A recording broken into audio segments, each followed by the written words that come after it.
बच्चों हम लोगों को अगर फाइनल अकाउंट बनाना है तो उसमें सबसे पहले हम लोग को बनाना होगा trading profit and loss account. Trading profit and loss account के जरिए हम लोग प्रॉफिट निकालेंगे और प्रॉफिट निकालने के लिए हमें दो चीज़ चाहिए, एक चाहिए खर्चा और एक चाहिए इनकम। इनकम हम लोग बाई साइड में लेंगे, जितना भी इनकम होगा बच्चों हम उसको बाई साइड में लेंगे और जितना खर्चा होगा हम उसको टू साइड में लेंगे। फिर मैं रिपीट कर रहा हूँ बच्चों, इनकम बाई साइड में लेंगे और खर्चा टू साइड में लेंगे बच्चों। तो बच्चों जितना इनकम है हम बाई वाला साइड में लेंगे और जितना खर्चा होगा हम टू वाला साइड में लेंगे। तो बच्चों यहाँ पर आप देखिए सबसे पहला ट्रेडिंग है। ट्रेडिंग का मतलब होता है बिजनेस, बिजनेस से होने वाली प्रॉफिट। बिजनेस से होने वाली प्रॉफिट के लिए हम ट्रेडिंग बनाएंगे। तो बेटा हमको बिजनेस का मेन इनकम लेना है, बिजनेस का मेन इनकम बाई में लेना है और जितना खर्चा है टू में लेना है।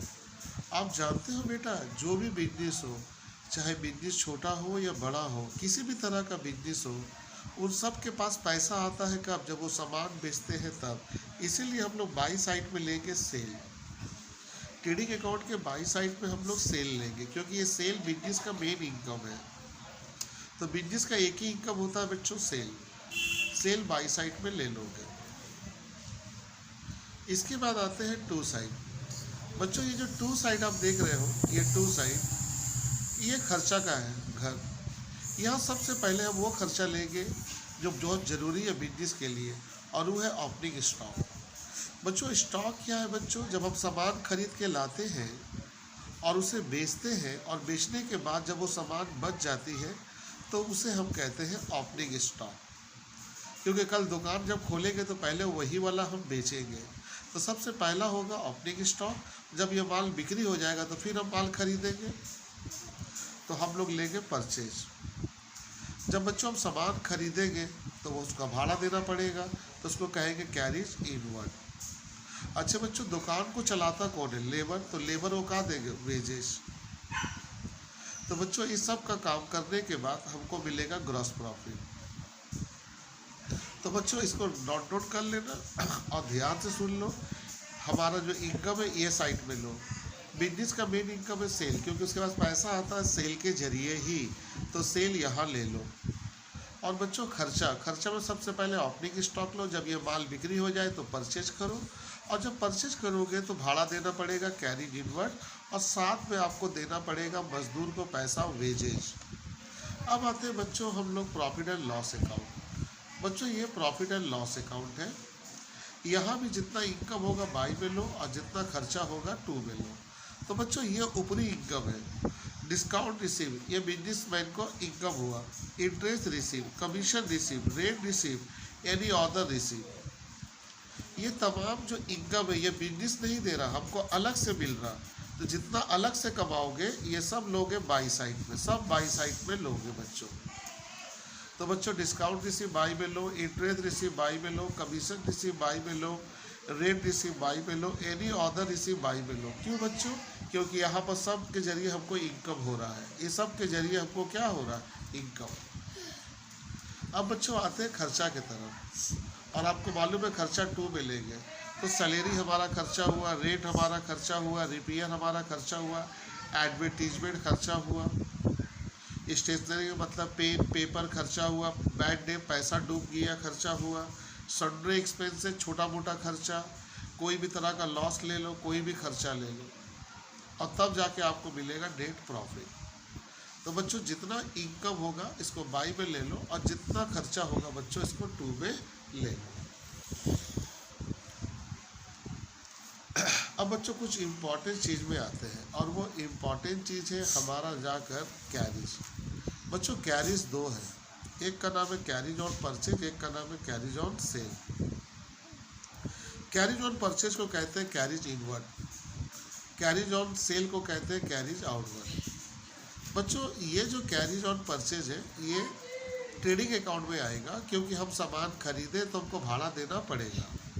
और कैरिज ऑन सेल को बोलते हैं होम डिलीवरी, और आप जानते हो होम डिलीवरी बहुत कम लोग हैं बिजनेसमैन जो कस्टमर को देते हैं फ्री में, इसलिए ये खर्चा उतना ज़रूरी नहीं है। ये चला आएगा पीएल के 2 में। तो कैरीज इनवर्ड और कैरीज आउटवर्ड, कैरीज इनवर्ड आ जाएगी ट्रेडिंग के 2 में और कैरीज आउटवर्ड आ जाएगी पीएल के 2 में। दोनों ही खर्चा है, लेकिन बिजनेस के लिए ज़रूरी है कैरीज इनवर्ड। और इतना बात याद रखो, अगर एग्ज़ाम में कैरीज दिया हुआ है और क्वेश्चन साइलेंट है तो कैरीज इनवर्ड बोलोगे और ट्रेडिंग में ले लोगे। बच्चों वेजेस, वेजेस दो है, डायरेक्ट वेजेस, इनडायरेक्ट वेजेस। बच्चों डायरेक्ट वेजेस को कहते हैं प्रोडक्टिव वेजेस, और इसे बच्चों हम लोग लेते हैं ट्रेडिंग में क्योंकि ये ज़रूरी है। ये उस वर्कर को दी जाती है जो दुकान संभालता है, उसको दी जाती है डायरेक्ट वेजेस। और इनडायरेक्ट वेजेस बच्चों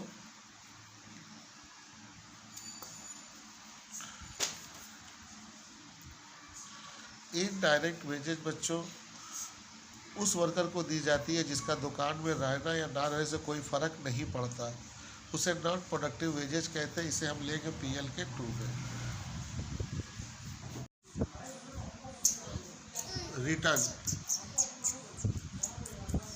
रिटर्न दो प्रकार के हैं, सेल रिटर्न और परचेज रिटर्न। रिटर्न दो है, सेल रिटर्न और परचेज रिटर्न। सेल रिटर्न को कहते हैं रिटर्न इनवर्ड, परचेज रिटर्न को कहते हैं रिटर्न आउटवर्ड। बच्चों सेल रिटर्न को कहते हैं इनवर्ड और परचेज रिटर्न को कहते हैं return outward. Return inward DR होता है, रिटर्न आउटवर्ड सीआर होता है।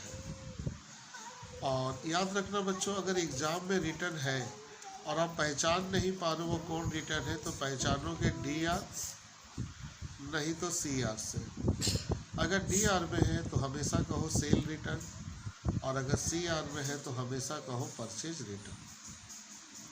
तो रिटर्न दो है बच्चों, एक है सेल रिटर्न जिनका नाम है रिटर्न इनवर्ड, वो डीआर होते हैं, और एक है परचेज रिटर्न जिनका नाम है रिटर्न आउटवर्ड और वो सीआर होते हैं। इन दोनों की पहचान होगी डीआर और सीआर से। डीआर में है तो सेल रिटर्न, सीआर में है तो परचेज रिटर्न। इसके बाद बच्चों सबसे इम्पॉर्टेंट चीज़ हम लोग के सामने आती है और वो है आपका जाकर कमीशन, इंटरेस्ट, डिस्काउंट और रेंट। ये बहुत इम्पोर्टेंस है, कमीशन, इंटरेस्ट, डिस्काउंट और रेंट। अगर ये दिया है बच्चों तो इसकी पहचान होगी कि ये इनकम है या खर्चा है। अगर ये इनकम है तो ये सीआर में होगी, और अगर ये खर्चा है तो ये डीआर में होगी। तो इसकी जवाब कभी भी हड़बड़ा के मत देना, कमीशन, इंटरेस्ट, डिस्काउंट और रेंट। अगर वो सीआर में है तो इनकम करना, और अगर वो डीआर में है तो खर्चा कहना। ये बातें याद रखना बच्चों।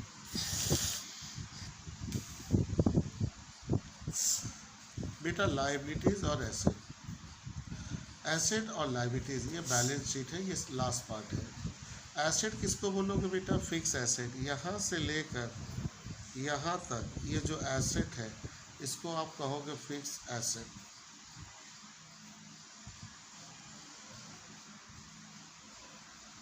आप इसको कहोगे फिक्स एसेट।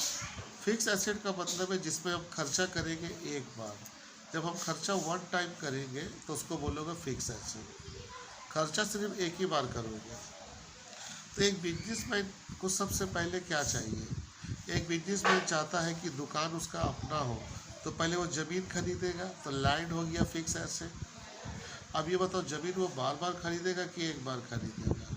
एक बार खरीदेगा, इसलिए लैंड कहाँ हो गया? Fix asset. जब लैंड खरीद लेगा तो बिल्डिंग बनाएगा।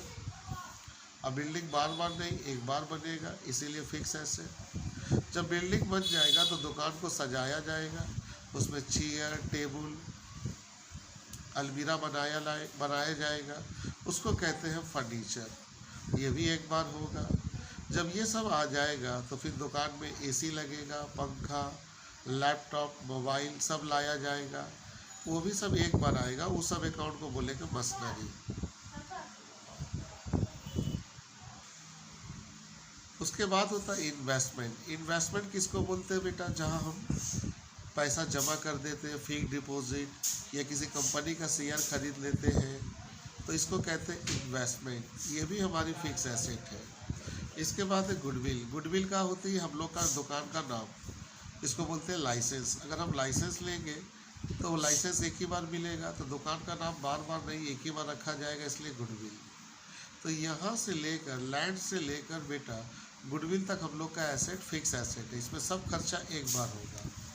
अब यहाँ है करंट एसेट। अब ये खर्चा नहीं होगा, इसमें मेरे को पैसा मिलेगा, और जब पैसा मिलेगा ना बेटा तो वो करंट एसेट है। डेटर ये कस्टमर है, इससे पैसा मिलेगा।